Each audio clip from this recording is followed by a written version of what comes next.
Today, in which is the best part, we are doing perhaps what is considered as one of the greatest run and gun games ever made. This is Ghouls and Ghosts, the sequel to Ghosts and Goblins.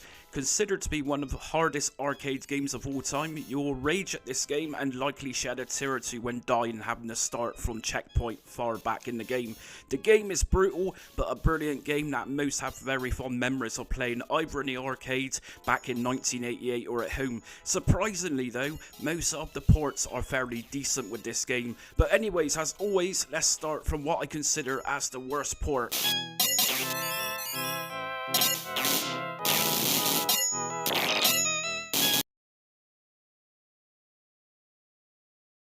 What can I say about the Amstrad CPC's conversion of Ghouls and Ghosts? Firstly, this is clearly stripped back to leave the very basics from the source material. No opening introduction, which is fine given memory constraints. No music, just some sound effects which aren't particularly staggering. Very average for Amstrad CPC game of this era. In terms of gameplay, this port plays fairly well with fairly responsive controls.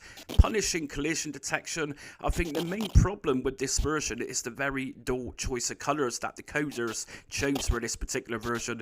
It's by far not the worst arcade game conversion from the Amstrad CPC, not even close in fact, but there are far better microcomputer ports in this list. Something to point out with this version, which I guess was a little annoying, was the fairly slow scrolling screen when moving towards the right to progress through the levels.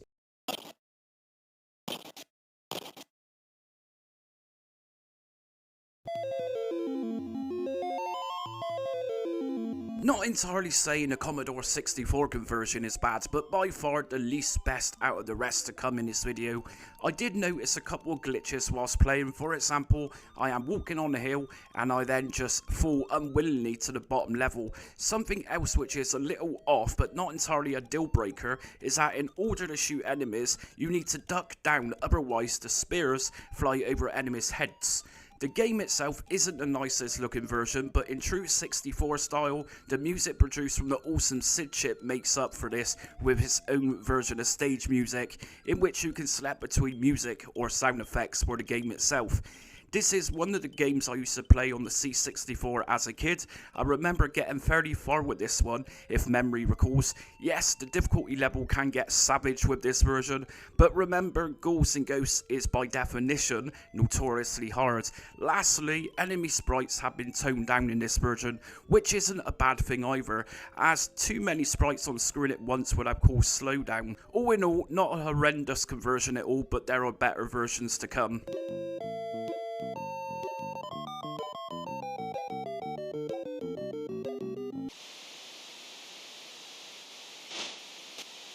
Despite the colour scheme and colour clash of this version, the ZX Spectrum manages to pull this game off really nicely given the Spectrum's hardware limitations. No music in this version but sound effects, which given credit to Spectrum's other arcade ports I have covered recently, the sound effects in this version are pretty good. One thing noticeable is the lack of enemy sprites where they are normally placed in the arcade version, which in effect doesn't necessarily make this a bad port at all, but much easier to play. Arthur's controls are very nicely implemented too. Having said that, the combination of shooting upwards is a little off, and did find myself jumping and shooting when I didn't want to, rather than staying still when shooting upwards like in most other versions. The game suffers no slowdown, all around a great Spectrum version that many Spectrum fans back in the day would have been very satisfied with.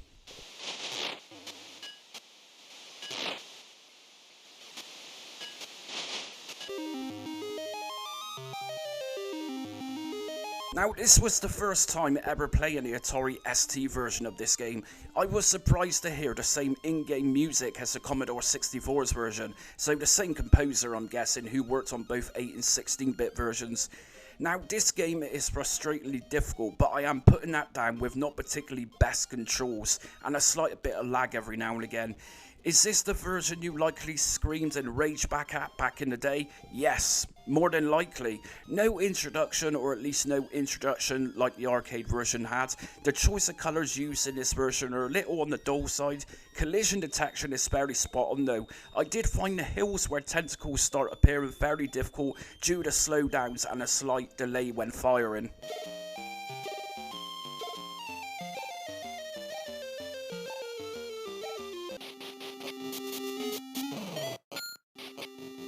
Regretfully, the Sega Master System's port was a fairly laggy experience, considering I placed many Master System arcade ports fairly higher up in some of my videos.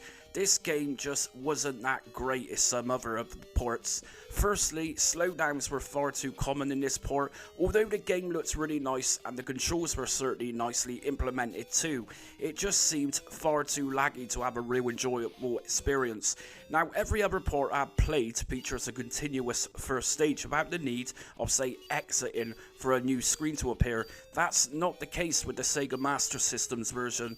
As soon as we reach the bridge after the largest guillotine, the game then moves on to the second part of the stage, dividing it into two halves. I will also say that difficulty was pretty ramped up due to the slowdowns, which made it difficult to avoid being hit in many cases.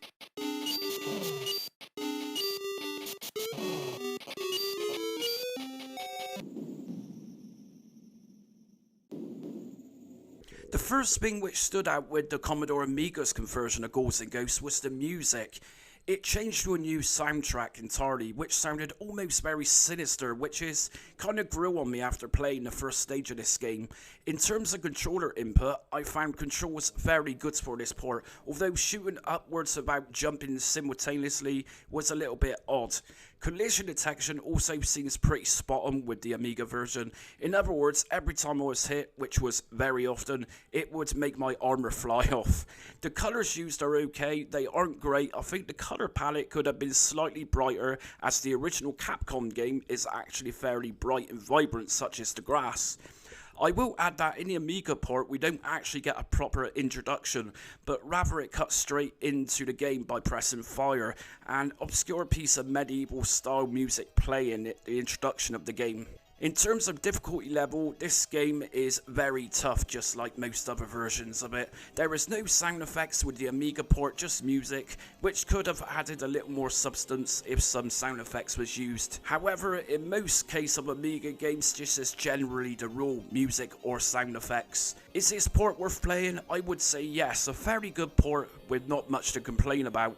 Amiga users were likely more angry about the difficulty level of this version back in the day, if anything.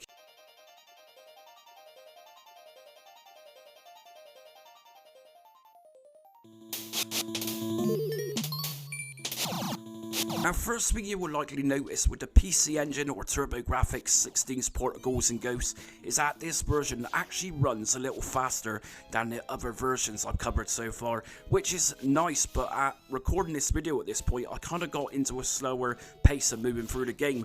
That's not to say that is actually bad. It actually felt a little better than most of the other versions I played so far. I did encounter a slight slowdown during busy parts of the game, which is to be expected from an early days console. The game has a slight pixelated look, but didn't look overly bad. The music is very similar to the source material, and sound effects sounded very nice too. In terms of enemies, yes, this one is way up there with insane difficulty level 2, featuring the same placement of enemies just like the arcade's original. Controller wise, Arthur controls really nicely too, with a nice opener to the game.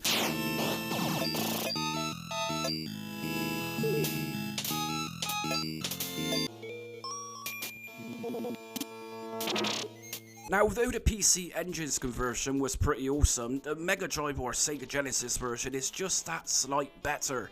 Again, the speed isn't as slow as many others in this list. I have ranked this one a little higher as the colours and contrast used with this game are a little more to the original's authentic look. The music also sounds a little more true to the original arcade game too. Difficulty level with this version is certainly way up there too. This one does suffer a slight slowdown every now and again if you really want to be nitpicky, but really it's not that noticeable like it is in some other versions I have tested. Controls are tight in this version too, which helps when shooting up at vultures before they come down and dive at you. No introduction by the seams of it in this version, which is a real shame.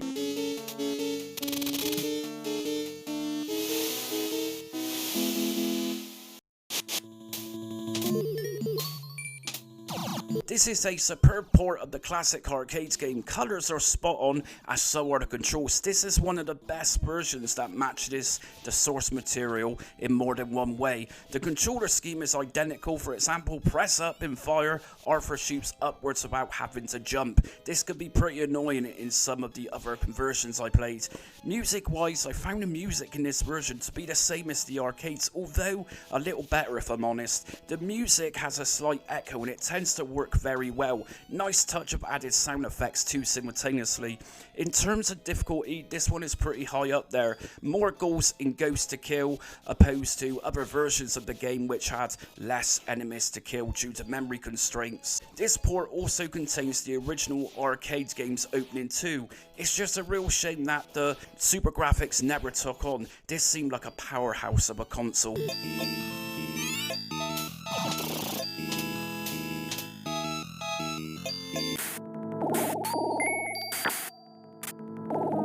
Really, with Ghouls and Ghosts being on the Sharp X68000, was it really surprising that this would have been the best of the bunch? If you haven't seen my other videos mentioning the Sharp X68000, this machine was pretty much a dev kit for many popular Capcom arcade games, CPS games that is.